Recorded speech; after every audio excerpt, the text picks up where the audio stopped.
Dear MOR, sabi nila, dapat parati mong inuuna ang pamilya mo dahil tulad nga ng kasabihan, blood is thicker than water. Dapat silang mas matimbang sa lahat ng gagawin mo. Sila ang dapat mas inaalagaan at sinusuportahan. Pero paano kung dumating ka sa puntong ang sariling kaligayahan na ang nasasakripisyo?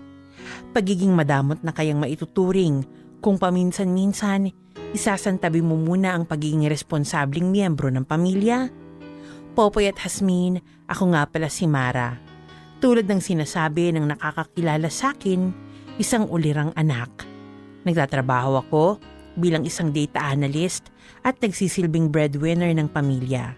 Ako ang tumatayong panganay sa 5 magkakapatid, kahit ako naman talaga ang pangatlo. Ang Kuya Ray ko kasi ay pa-sideline lang sa pag-aayos ng mga TV, electric fan at kung ano-ano pa.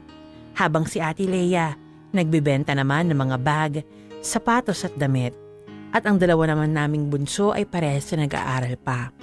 Wala na kaming tatay at si Mama naman ay isang dating nagtatrabaho sa gobyerno na nag-retire na. Pero kahit halos akong bumubuhay sa pamilya ko, ayos lang naman. Ang mahalaga sa akin ay naaalagaan ko silang lahat. At isa pa, hindi naman ako ganun kalungkot dahil kay Jo Marie, boyfriend ko na mahigit 4 na taon. Popoy at Hasmin, sa kanya ako nagsimulang mangarap para sa sarili kong buhay. Kaya yun ang dahilan kung bakit parehas kaming nagdesisyon na mangibang bansa. Gusto ko na kasing makapag-ipon ng malaking pera dahil ayokong habang buhay lang akong ganito. Nagtitiis at pinagkakasya ang nakukuha kong maliit na sahod. Ayan, kumpleto na mga ipapasa ko sa agency. Yung sayo, Han? Hindi pa eh. Bukas ko pa kasi makukuha yung medical clearance ko. Pero yun lang naman yung kulang ko, yung ibaayos na. Buti naman kung ganun. Konting-konti na lang, matatapos na natin to. Makakalipad na tayo. Ayos lang ba sa mga magulang mo na mangibang bansa ka? Nakapagsabi ka na ba sa kanila ng plano mo? Siyempre si Mama, medyo ayaw pa rin. Mahirap daw kasi ang buhay sa Middle East eh. Pero sa bandang huli, pumayag din sila. Siyempre, in-explain ko na para sa future ko rin. Ikaw, sigurado akong tuwang-tuwa pa sila nang malaman nilang mangibang bansa ka na. Sobra, lalo na si Mama. Nakahinga raw siya ng maluwag kasi ibig sabihin daw nun, lalaki na yung iaabot kong pera sa bahay. Oh, Han, baka naman sila pa rin ang unahin mo pag nandun na tayo, ha? Alalahanin mo, mag-iipon tayo para sa pamilyang bubuuin natin. Tingnan na lang natin. Baka naman pwede kong pagsabayin. Basta ang mahalaga, matutuloy na tayo na magkasama. Hindi kaya magkasawaan tayo doon? Sa'yo? Magsasawa ako? Naku, imposibleng mangyari yun. Nako pa. Sus, baka naman kapag may nakatrabaho kang sexy na babae, bigla mo na lang akong hindi makita. Mara, kilala mo ako. Hindi ako babaero. Kapag nagmahal ako ng totoo, siya lang. At sa pagkakataong to, ikaw yung mahal ko. Kaya ibig sabihin, ikaw lang. Sige na nga, sabi mo eh. Ay, sandali. May tumatawag sa akin. Teka, si Mama yung tumatawag. Sasagutin ko lang ha. Sige, sige. Hello, Ma? Bakit po? Nasaan ka? Nandito po ako kina Jo Marie. Bakit po? Ay, puntahan mo nga ako dito sa may barangay, yung malapit sa atin. Po? Ano ginagawa niyo dyan sa barangay? Ang Kuya Ray mo kasi inireklamo. Bakit po? Basta pumunta ka na lang rito. Huwag ka na magtanong ng kung ano-ano ha. Bilisan mo, kailangan kita dito. Sige po, Ma. Papunta na po ako. Bye. Oh, ano nangyari? Sinong nasa barangay? Si Kuya Ray daw. Nireklamo kaya nasa barangay. Hindi ko nga alam kung bakit eh. Naku, mahal, kailangan ko nang umuwi. Babawi na lang ako sa susunod, ha? So sa Middle East, yan, napagpasyahan guys no, sa mag-uyab nga mo abroad sa Middle East. Sa magang nasura guys sa Middle East, no? Gubot rin ba karong mga panahon na? Di ba guys? Grabe ka gubot, gani ang uban, no? Wala na kauli tungkol kay gibombuhan ang mga airport. Unsa kang trabaho guys, no? Ang ilang trabahoon dito og unsa magang hitabo nga gipatawag man ang iyang kuya sa barangay. Na. Unsa ang sunod na ito? Oh, sige. Mag-ingat ka, ha? Balitaan mo ako. Sige. Ma, Ay, salamat. Nakarating ka rin. Ba't ang tagal mo? traffic po eh. Nasaan po si Kuya? Andun sa loob. Ano ba kasing nangyari? Sinong nagrereklamo sa kanya? Ay, nako. Itong magaling mong kuya. Nangutang nang hindi naman pala niya kayang bayaran. Ang tagal-tagal na pala niyang problema yon, hindi man lang nagsasabi. Diyos ko naman. Si kuya talaga hindi pa natuto. Ano pong binigay na kondisyon na nagrereklamo sa kanya? Magbabayad daw o itutuloy niya yung demanda sa kuya mo. Magkano po ba? Nasa 50,000 din yung inutang niya. Ang napag-usapan, kahit yung kalahati man lang daw ang mabayaran ngayon. Di ba may natabi ka namang 25,000? Po? Ma, pang placement fee ko po yun. Hindi ko pwedeng galawin yon. Medical clearance at yung bahid na lang po yung kulang, okay na ako. Anong gusto mo? Hayaan na lang yung kapatid mo dito. Ako naman po yung hindi makakaalis ng bansa. Maghanap na lang po tayo ng ibang paraan. Huwag natin galawin yung placement fee ko. Yun na nga lang po yung paraan para guminhawa yung buhay natin tapos gagalawin nyo pa. Kailangan nga kasi natin, ano ba? Kapatid mo ang may problema, hindi kung sino lang. Kasalanan naman niya dahil nangutang siya tapos hindi pala niya kayang bayaran. Tapos ako papahirapan nyo? Manaman! Mag-withdraw ka na ngayon at babayaran natin ang kalahati ng utang ng kuya mo. At yung natitira, pagtutulong-tulungan nating maipon yon. Tapos ang usapan, sumunod ka sa akin kung ayaw mong ako ang magalit sa'yo. Popoy at Hasmin, wala rin naman akong nagawa, kundi gamitin ang pinag-ipunan kong pera para mabayaran ang utang ni Kuya Ray. Nasolve nga ang problema niya. Ako naman ang hindi malaman ang gagawin kung saan ko kukunin ang nagamit kong pera. Ilang buwan ko rin kasing pinaghirapang ipunin yon. Pero dahil sa pagkakamali ng kapatid ko, nawala ang nag-iisang pag-asa ko para umangat sa buhay. Mara! Bakit parang pagod na pagod ka? Tumakbo na ako papunta dito Alam ko kasing kanina ka pa naghihintay. Sandali, hihinga lang ako.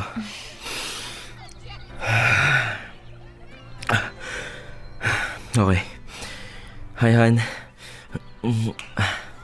Sorry ngayon lang ako nakarating Saan ka ba nang galing? Ba't ba ang tagal mo? Sabi ko magkita tayo ng alas 4, hindi alas 5. Sinamahan ko pa kasi si Mama sa pupuntahan niya Marami kasi siyang dadalhin kaya tinulungan ko. Ang kaso, na-traffic naman ako dyan. May nasiraan kasing truck, nakaharang sa daan. Hayaan mo na. Ayos lang naman. Bakit dito mo gusto makipagkita?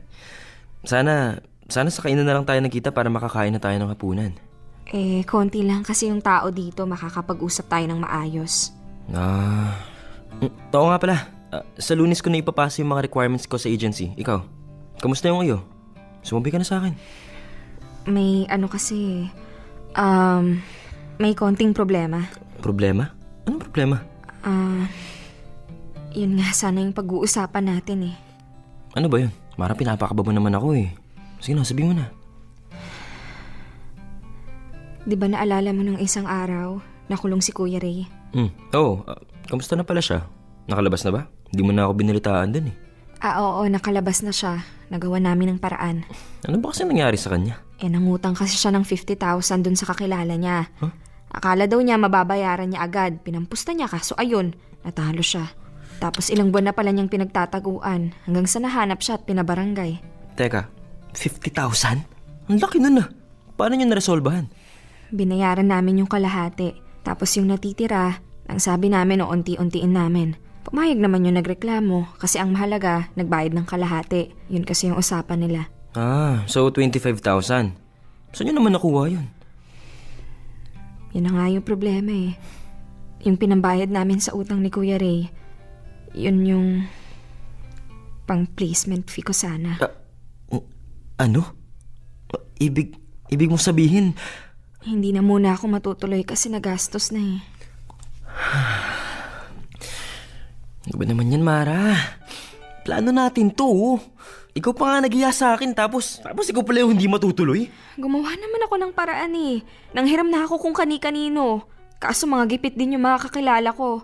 Wala naman akong maaasahan sa mga kamag-anak. Pero placement fee lang naman yung problema Yung iba okay na, kumpleto na ako. Kumpleto nga requirements mo, wala ka naman pambayad. Di wala rin.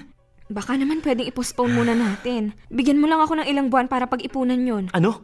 Gusto mong hintayin kita? Oo, sandali lang naman yun Mga ilang buwan lang, iipunin ko lang yun. Halos 1 taon mo yung pinag-ipunan. Anong ilang buwan lang? Baka nga hindi lang 1 taon yan Dahil sa dami ng pangangailangan ng pamilya mo. Ayun na Mara makakalipad na tayo. Hinahayaan mo pang harangan ka. Gusto mong gawin ko? Hayaan kong makulong yung kapatid ko. Magalit sa akin yung nanay ko. Jo Marie, pamilya ko yun. Kahit saang anggulo, kahit anong mangyari, responsibilidad ko na tulungan ko sila. Kahit na hindi mo naman kasalanan. Yan ang hirap sa'yo eh. Hindi mo naman problema pero sinasalo mo. Hindi mo napapansin na inaabuso ka na nila. Hindi naman ikaw panganay, Mare. Kahit na! Wala naman sa pagiging panganay o kung pangilan ka eh. Ang problema ng isa, problema ng lahat. Hindi mo kasi ako naiintindihan dahil wala ka namang kapatid. Hindi naman kayo naghihirap. Wala kang mabigat na responsibilidad. Jo Marie, ang hiling ko lang naman, intindihin mo ako. At hanggang kailan naman kita iintindihin dyan sa sinasabong responsibilidad, ha? Baka nga niyan mamaya, kahit kasal na tayo, ultimo diaper ng pamangkin mo sa'yo pa nila hihingin. Paano tayo, ha? Kung hindi mo sila kayang tiisin, paano na lang kapag may sarili na tayong pamilya? Anong pinapalabas mo? Piliin kita kaysa sa pamilya ko. Alisin ko sila sa mga plano ko, At gano'n. bakit hindi? Mara, ang dami mo nang nagawa para sa kanila. Halos ikaw na nga ang bumuhay sa buong pamilya mo eh. Buti sana kung natutulungan ka nila eh, ng ate at kuya mo. Pero hindi, pati sila kargo mo. Jo Marie, mga kapatid ko sila, hindi ko sila pwedeng tiisin. Sige, ganito na lang ang gawin natin. Total naman, mas inuuna mo ang pamilya mo kaysa sa ating dalawa eh. Magkanya-kanya na lang tayo. Anong sinabi mo? Teka, nakikipaghiwalay ka ba sa akin? Hindi naman yun yung gusto ko eh. Ang hiling ko sa'yo, hintayin mo ako. Mag-iipon lang naman ako ulit. Tapos ano, kapag kailangan ulit nila ng pera, yung naipon mo naman ang bibigay mo. Tapos hihintayin kita ulit, tapos yun na naman ang mangyayari. Alam mo, Mara, ang problema sa'yo, hindi mo alam kung kailan mo dapat unahin ang sarili mo. Bigay ka ng bigay, wala nang titira para sa'yo. Responsibilidad, di ba? Yun ang ikakatwiran mo sa akin. Kaya ka maghiwalay na lang tayo. Ayoko na kapag nagkaroon na tayo ng pamilya, mas uunahin mo pa sila kaysa sa pamilya natin.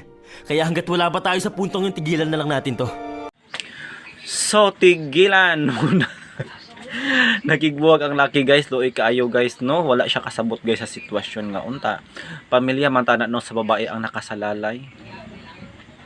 Pero no, nasabtan po nako gamay guys ang lalaki no, kay mas giuna manggod sa babae no ang iyahang pamilya kaysa iyahan no sa ilang mga plano nga unta. Nakasit na ang tanan, placement fee na lang. Pero you know guys, naglagot ko sa iyang mama.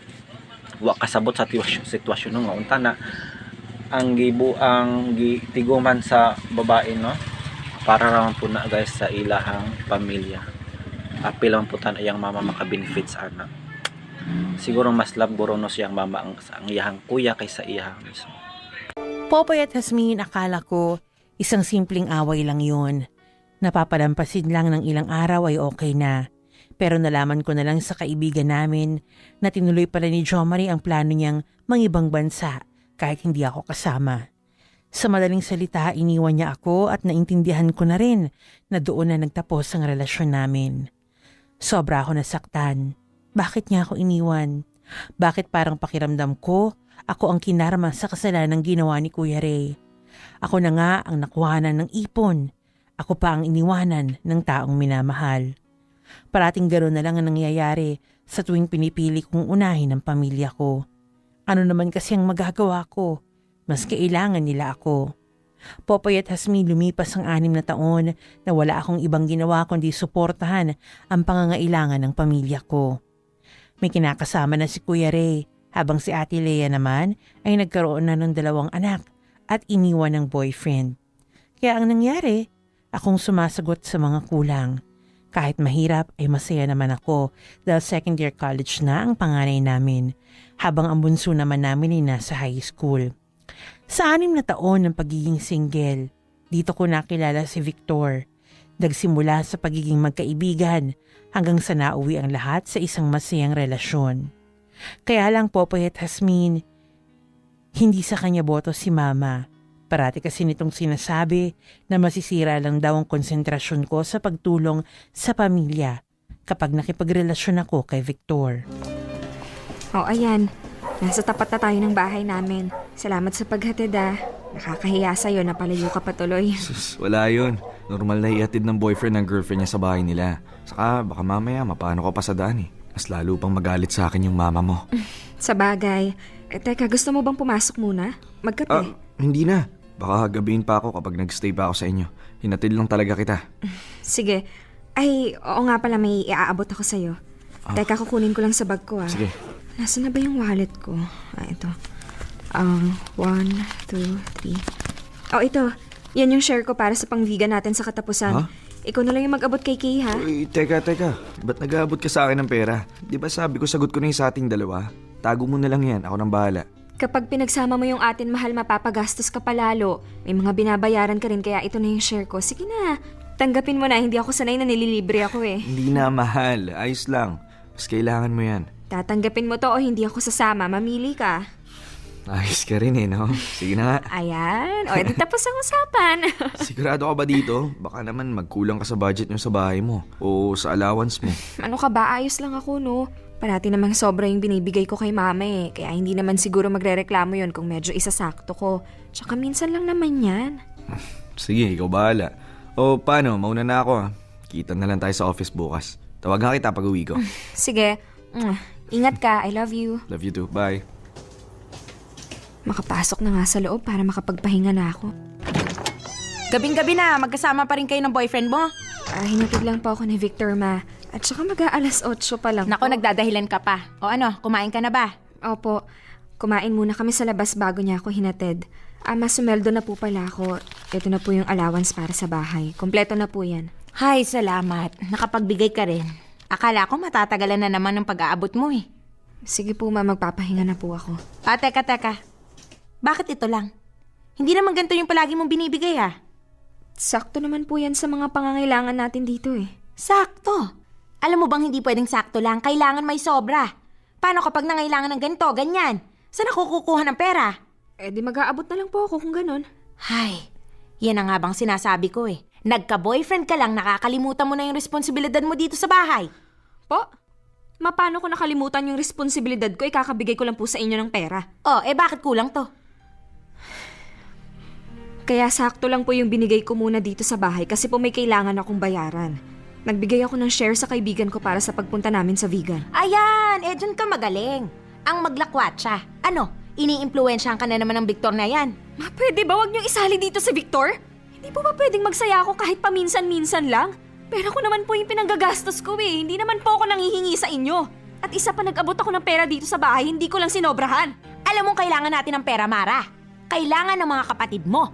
Kailangan nating lahat. Ang hirap kasi sa'yo, inuuna mo yung sarili mo.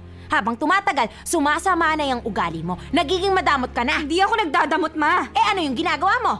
Pupunta ka ng vegan. Samantalang ako dito, problemado kung paano ko pagkakasya yung binigay mo sa akin. Na kapag kailangang may bilhin, hindi ko alam kung saan ako hahagilap ng pera. Kaya nga parati kong sinasabi sa'yo na sobrahan mo ang bigay mo. Di kapag kulang, dadagdagan ko. Ganun lang naman kasimple yun eh. At sumasagot ka na. Hindi po ako sumasagot. Sinasabi ko lang na pwede namang gawa ng paraan kapag nagkulang sa pera. Mas simpleng bagay lang to, pinapalaki nyo pa. Nandadamay pa kayo ng ibang tao na wala namang kinalaman dito. Hay nako, bahala ka na nga dyan. Ikaw din naman po problemahin ko kapag nagkulang to eh. Makatulog na nga, buwisit.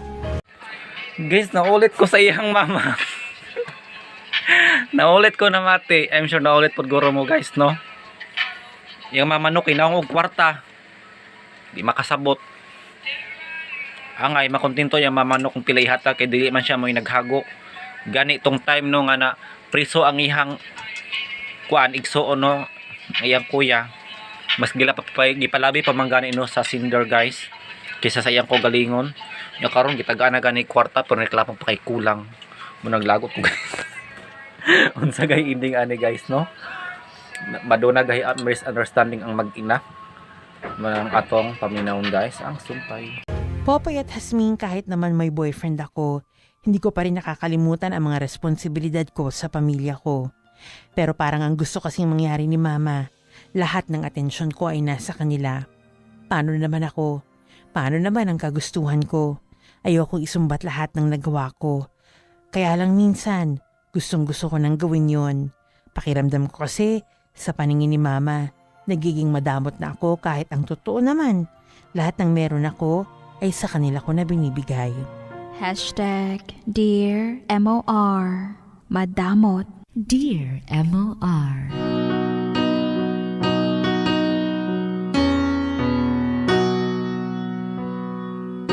Popoy at Hasmi, nagpatuloy ang relasyon namin ni Victor at sa kanya ko lang naranasan na maging masaya. Umabot muna kami ng 2 taon bago niya ako inayang magpakasal. Hindi na ako nagdalawang isip na tanggapin yon dahil gusto ko na rin bumuo ng sarili kong pamilya. 32 years old na ako at oras na rin naman siguro para unahin kong sarili ko. Hinihintay ko na lang na makapagtapos si Vicky sa college para kahit papaano ay magkaroon na ako ng katuwang sa pamilya. Ay, sa wakas, nakakumpleto rin ako ng tulog. Mabuti naman at nagising ka na. Kanina pa kita hinihintay bumaba. Bakit po? Ano pong meron? Ano po nangyari dyan kay Ashley? Bakit maga yung mga mata? Ay, nako.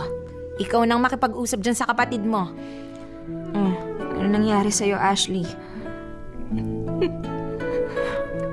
Ay, ano? Bakit ka umiiyak? Ate, sorry. Hindi ko naman po sinasadya eh. Ang alin ba? Sabihin mo kaya sa akin para naiintindihan ko. Ano ba yun? Magsasalita ka o kay mama ko tatanungin kung ano nangyayari dito. Kasi ate, sorry po talaga. Bakit ka nga nagsusorry? Ano ba, Ashley, naiinis na ako ha? Kung ano-ano na yung tumatakbo sa isip ko ngayon. Magsabi ka na nga ng totoo, ano bang problema? Buntis po ako eh. Buntis ako, ate. Ano? Anong sinabi mo? Buntis ka? Opo. Teka, paano ka mabubuntis? Wala ka namang boyfriend, di ba? Meron. Hindi lang niya sinabi kasi natatakot na baka ilayo natin siya dun sa lalaki. Kilala mo yung anak ni Stella dyan? Yung may tindahan. O yun, yung anak niya, yung Daryl. Diyos ko, Ashley. Ate, sorry po talaga. Ma, hindi ko naman po alam na ganito yung mangyayari eh. Hindi mo alam? Nagpagalaw ka sa lalaki yun tapos hindi mo alam na baka mabuntis ka? Diyos ko naman, Ashley, hindi ka ba nag-iisip? Patawarin niyo na po ako. Pero ate, sabi naman ni Daryl, papanagutan daw niya ako eh. Hindi raw niya ako pababayaan. Kahit na, Ashley! Sinira mo yung kinabukasan mo eh! Usapan natin, ha? Ang sabi ko, magtatapos ka sa pag-aaral. Yun yung unahin mo. Pero anong ginawa mo? Naglihim ka na nga sa amin, nagpabuntis ka pa. Alam ko naman pong nagkamali ako eh. Pero maniwala po kayo sa akin, hindi ko naman po ito sinasadya eh. Kumukulo yung dugo ko sa'yo. Konting-konti na lang talaga, masasaktan ka na sa akin eh. Di ka nag-iisip? O paano yan? Paano yung pag-aaral mo? Ihinto ka kasi buntis ka. Isang term na lang oh. Sinayang mo pa. Mara, ano ba? Tama na yan. Wala na tayong magagawa. Nandyan na yan eh. Alam nga naman tanggihan pa natin. Intindihin na lang natin yung sitwasyon ng kapatid mo. Intindihin ma? Sigurado ka ba dyan sa sinasabi mo? Gusto mong tanggapin na lang natin yung panlalandi ng babaeng yan. Ano ba, Mara? Kung makapagsalita ka, parang hindi mo kapatid yan ah. Humingi ka nga ng tawad dun sa bata. Tayo ang pamilya niya. Kaya dapat tayo ang unang iintindi sa kanya. Pinapalala mo lang yung sitwasyon. At ako pa ngayon nagpapalala ng sitwasyon. Sino ba sa amin yung nagpabuntis agad? Ashley, ikaw na nga lang yung inaasahan kong tutulong dito sa bahay sa pagpapaaral kay Ralph. Tapos ganito yung gagawin mo? Tatagdag ka pa sa mga iniisip ko?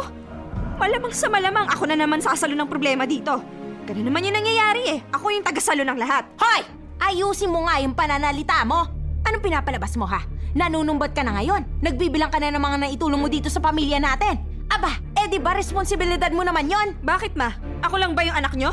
5 kami oh! Partida, hindi pa ako panganay niyan ah! Wala akong maaasahan kahit sino. Sina ate, kuya, ayun! Hanggang ngayon umaasa pa rin sa akin. Tapos itong isang to nagpabuntis pa. 1 taon na nga lang hindi pa nakatiis. At syempre, kanino yan manghihingi ng pera pampa-check up? Pambili ng gatas? Di syempre sa akin! Anong magagawa nila? Ikaw nga yung may matinong trabaho. Yun na nga ma eh! Ako nga yung may matinong trabaho dito pero mama naman! Sinasagad nyo na ako. Buong buhay ko wala akong ibang ginawa kundi intindihin kayo. Dahil dyan sa pagbubuntis ni Ashley, paano ko iisipin ngayon yung sarili kong buhay? Paano namin itutuloy ni Victor yung pagpapakasal kung yung bawat sweldo ko mapupunta na naman sa inyo? Anong sabi mo? Magpapakasal ka dyan sa lalaking yan? Kaya naman pala ganyan ka kung magalit eh. Dahil hindi mo na naman mauuna yung sarili mo. Tama kayo ma. Nagagalit ako dahil ngayon na nga lang ako magpaplano para sa sarili kong buhay. Ganyan pa yung nangyari. Tagal ko nang gustong bumukod, magkaroon ng sarili kong pamilya. Pero hindi ko magawa dahil sa inyo. Lahat kayo nakadepende sa akin eh. Napapagod din naman ako. Sana naman kahit isang beses naisip niyo ako. Gusto mong bumukod? Sige, magpakasal ka.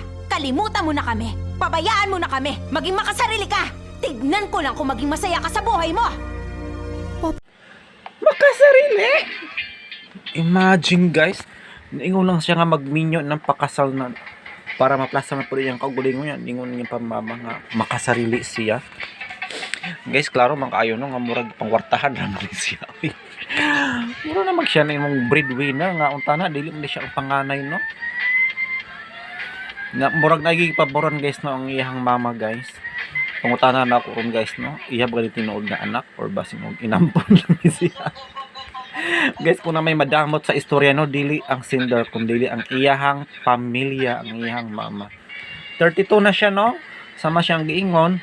Og I think sakto na siyang edad mo para mag-settle down na siya. Angay no, ang iyang kagulingon diri guys no mo angay masunod ang iyang mama. Payat Hasmin, umalis ako ng bahay ng araw ding yun.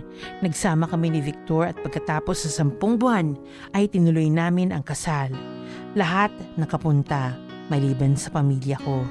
Naging masaya naman ako dahil alam kong may isang tao na nagmamahal sa akin ng totoo. Pero hindi ko maitago yung lungkot. Yung pakiramdam na may kulang. Hindi ko kasi nagawang makasama ang pamilya ko sa pinakamasayang araw ng buhay ko. Bakit ikaw lang yung nagpunta dito? Nasaan si Daryl? Ayos lang po ate. Hinatid naman ako ni Daryl sa sakayan.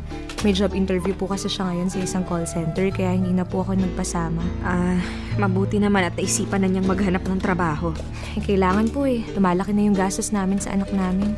O kamusta naman yung pamangkin ko? Sino yung nagbabantay sa kanya ngayon? Iniwan ko po muna siya kay mama. Alam ba ni mama na sa akin yung punta mo? Opo. Buti nga wala nang sinabi Dati, sasabihin ko palang na makikipagkita ako sa'yo, nagagalit na siya. Baka okay na sa kanya yung nangyari. Mukhang malabo yung sinabi mo. Oo nga pala. Ito na yung pera na kailangan mo. Sinobrahan ko na yan. Salamat ate teka lang. Ba't naging 3,000 yung 1,500 na hihiramin ko? Mas lalo akong mahihirapang magbayad niyan sa'yo Ano ka ba? Hindi utang yan. Bigay ko na yan sa'yo. Mas maganda na yung sobra kesa sa sakto lang. Para kapag nangailangan ka ulit kahit papaano may magagastos ka. Maraming salamat talaga ate Hanggang ngayon naaabala pa rin kita. Wala yun. Ate mo pa rin naman ako. Kahit anong mangyari, pwede mo pa rin akong takbuhan. Pasensya ka na pala ate kung hindi kami nakadalo sa kasal mo. Si mama kasi hindi kami pinayagan. Alam mo naman yun, malalim kong magtanim ng sama ng loob. Kaya nga hindi na ako nagtataka kung hanggang ngayon, hindi pa rin niya ako kinakausap. Ano pang ibang sinabi ni mama sa'yo? Ayun nga, nag-asawa ka na raw. Nagsarili ka na kaya wala na raw kaming maaasahan sa'yo kasi tinalikuran mo na kami. Alam mo namang hindi totoo yan, diba? Oo naman. Ang dami mo ng sinakripisyo sa pamilya natin. Hindi naman masama na kung minsan, unahin mo naman ang sarili mo. Sa totoo nga niyan, nung umalis ka ng bahay, hindi ko alam kung paano pero biglang nagising sina ate at kuya. Ayun, nagsihanap ng trabaho. Kinailangan ko lang pala maglayas para kumilos sila. Kaya nga nasabi ko, okay na rin pala na umalis ka. Nagising lahat ng tao sa bahay. Ang malungkot nga lang dun, nagkasamaan naman kayo ng loob ni mama. Alam mo ate, kahit hanggang ngayon, ayaw ka pa rin niyang pinag-uusapan Kahit nga nung na-ospital siya. Ha? Na-ospital si mama? Teka, kailan nangyari yan? Nung nakaraang linggo lang, nagka-alta presyon, kaya sinugod namin sa ospital. Nagkanda utang-utang pa nga kami nun Ashley naman, bakit hindi niya ako kinontak? Ayaw niya nga. Nagagalit kapag sinasabi namin na hihingi kami ng tulong sa'yo. Mas lalong nai-stress kaya pinagbigyan na lang namin. Kahit na. Dapat palihim mo akong tinawagan para nakapag-abot ako ng pera. Di sana hindi kayo nagkaroon ng utang. Pasensya ka na ate Alam mo naman yun si mama, nakakatakot magalit. Pinaliwanag ko naman sa kanya na, syempre, hindi mo pa rin naman siya matitiis. Pero sinabi lang niya na wala ka na raw pakialam sa kanya. Sabi niya kasi, nag-asawa ka na raw. Basta sa susunod kapag nagkasakit si mama, tawagan mo ako agad. Kapag nalaman niya yun, ako na yung kakausap. Sige po. So ayan, nadunggan na to guys nga na hospital ang iyang mama Mirisi. Ang una na akong masulti guys no Mirisi. Tungod sa iyang pagkadalo guys no, di makasabot sa sitwasyon. Pero I think tungod ani nga paagi guys no, makarealize siguro ang iyang mama nga bisan pa man sa gibuhat nga no sa wala pagtambong sa iyang kasal. Pero mas palabihon yapon ni sa sinder guys no, nga makita ang iyang mama. Gani no, sama sa tunadunggan, andam ni mohatag og kwarta. So magkita nagha guys pagbalik ang mama unsa gay reaction ni guys no, masukog ka or bigya pon tingog. Oh, nandito pala si Ashley. Ay, hello kuya. Kamusta po kayo? Ito, ayos lang, ikaw. Ayos lang po. Sige ate, mauna na ako Baka kasi gabihin pa ako sa daan eh. Mag-isa lang si mama na nag-aalaga sa anak ko. Sige, mag-iingat ka ha. E-text mo ako kapag nakauwi ka na. Sige po. Kuya Victor, uwi na po ako Sige, ingat. Oh, ba't ka malungkot? Na-ospital pala si mama, hindi ko man lang alam. Paano? Pinagbawalan niya sina Ashley na tawagan ako. Pakiramdam ko tuloy ngayon napakawalang kwenta kong anak.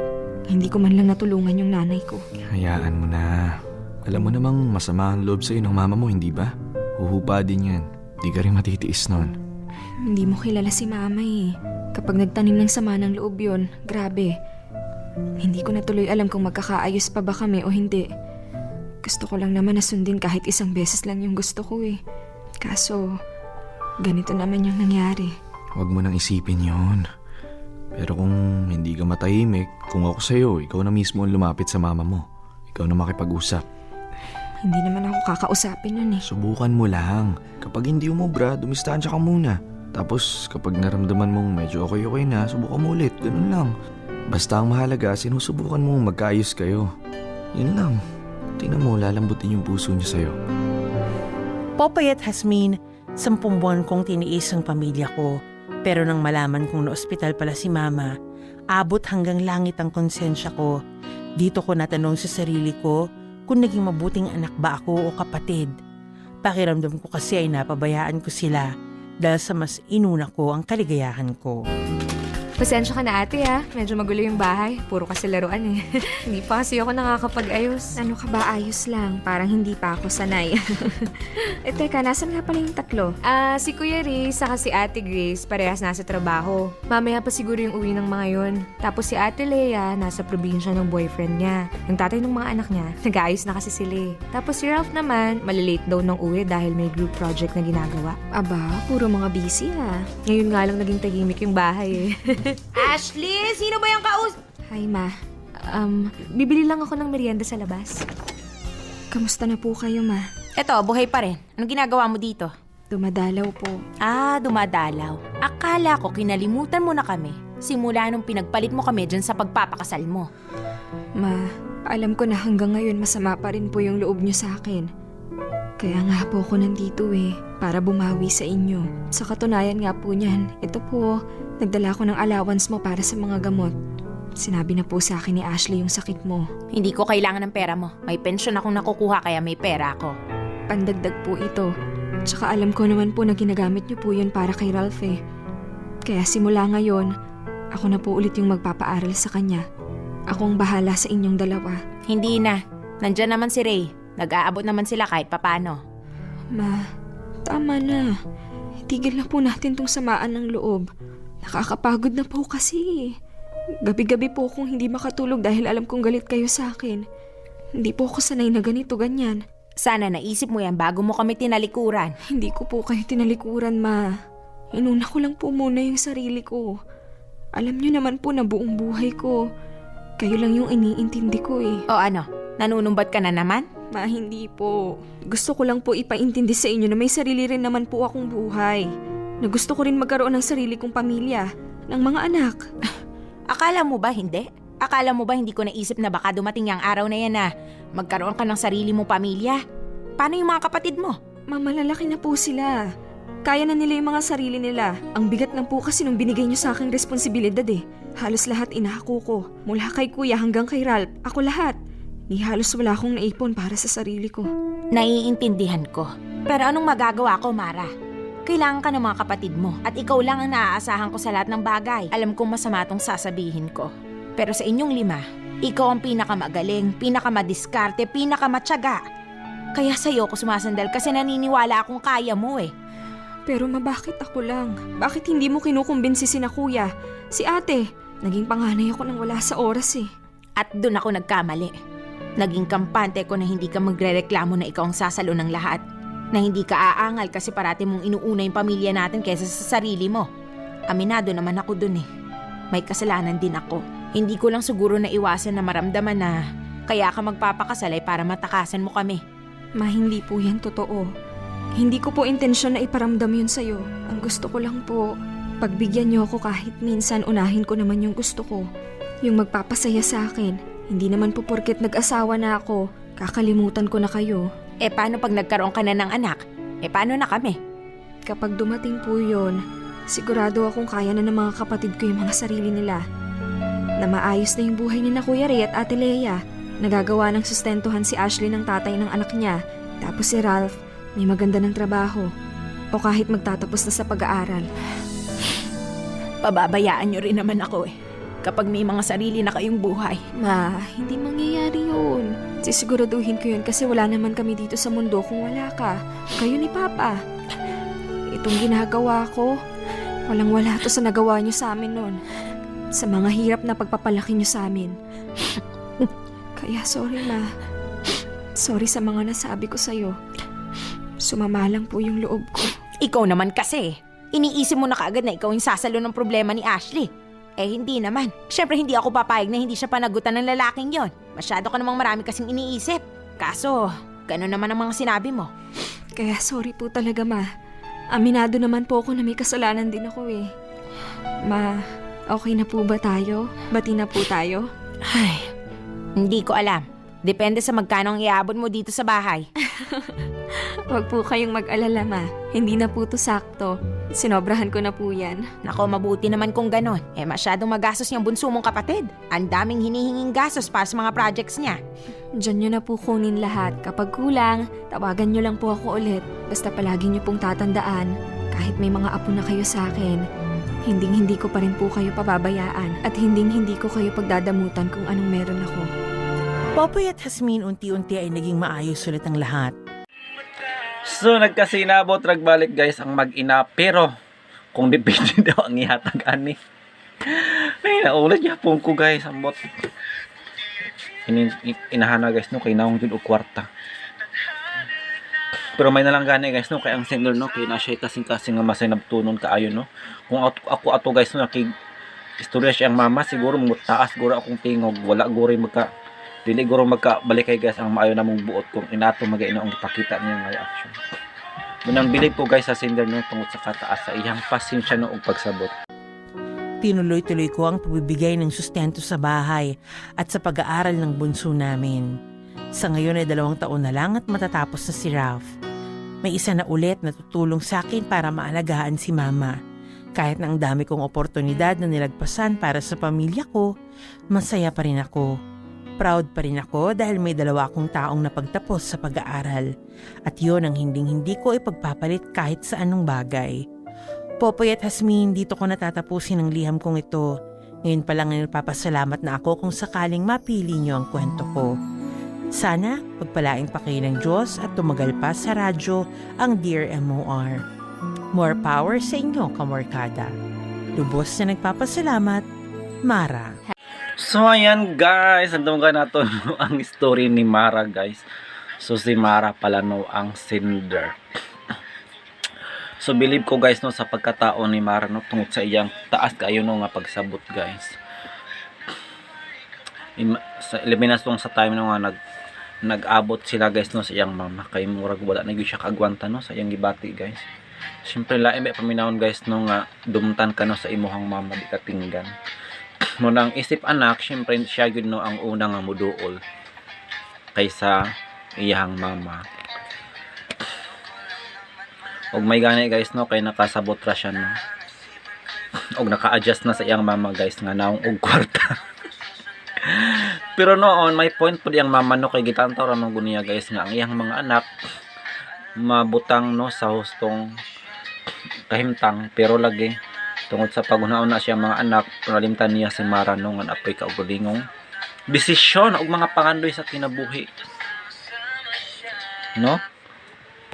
Og angay na pod siya no nga mag-settle down guys kay 32 na siya. Og gidaay na nigsabot sa iyang mama guys no ang iyang paglain. Matod pa niya gikalimutan na daw niya no talikuran kay nag-asawa naman. Pero wala may intention nga inana si Mara guys no. Kay niabot na pod ang time nga angay na pod siya mag-settle down kay lapas na sa kalendaryo. og ako na expect guys no nga si Mara maminyo no sa lain guys, abi na ko katong ang iyang katong sa first sa ano sa sinugdanan na sa drama guys katong abroad ba. Ami kog mo to ang iyang madayonan no. Pero wala pod siya kasabot guys sa sitwasyon. Kay puro na lang kuno pamilya ang giunhaw na ni Mara. Ay noon kung ako pod ang lucky guys no makasabot po ko sa iyang sitwasyon. Kay miskay nagsabot na sila nga mga abroad. Pero giuna pa man gud niya ang iyang pamilya no. Pero lagi naampot siya sa ako ang gud alanganin kay nga sitwasyon no. Alanganin kay iyang sitwasyon guys. Nakuan. Sa labtonon pug kaayo no. Pero nya abot gud sa punto no nga gipili gud ni Mara ang iyahang magbuwang no. Bisan pa man sa iyahang kinabuhi no or pangandoy sa kinabuhi. Pero kung kamo si Mara guys, unsa may inyong palabihon, ang inyong pangandoy o luwason ang inyong iyang kuya no nga napriso tungod sa utang. Kung ako si Mara guys no, I think ang akong buhaton is syempre nakasit naman good ang tanan no, lisod ang sitwasyon ni Mara guys no kung siya ang gisaligan nga makaluwas sa iyang kuya. Pangki. Ah. Lang guys.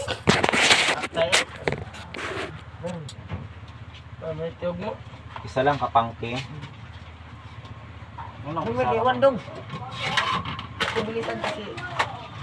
Wait lang ha. Kamalik ta.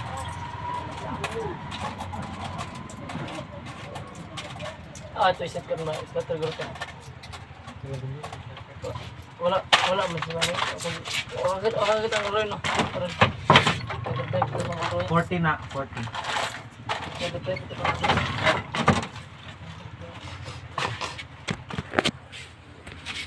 Guys, nawa ta asa naman tada pitane.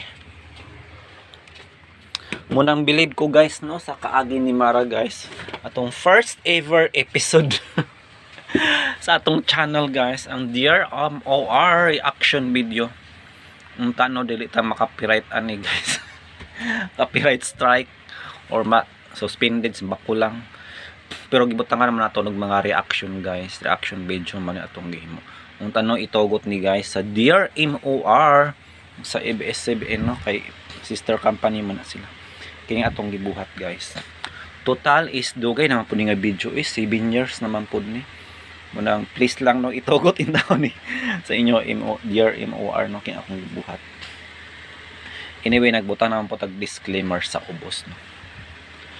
So mo to guys no aduna by happy ending guys ang story no ang atong kauna-unahang story diri sa atong channel sa Dear MOR Rewind. Rewind ni siya guys. So na-upload na siya no 7 years ago. So that is way back 2019. Dugay na siya guys. Sa wala pa ang pandemic. O nakakamiss guys no ang boses ni kinsa to nga DJ guys. Di ba na to sikat nga DJ sa Dear MOR no nga ni panaw na sa laing kalibutan. Kinsa to nga DJ. So man to guys atong reaction video no ug I hope nga nalingaw mo no. Og stay tuned para sa uban pang mga Dear MOR stories guys courtesy of Dear MOR W courtesy of Dear MOR no. So man to, thank you so much and good night.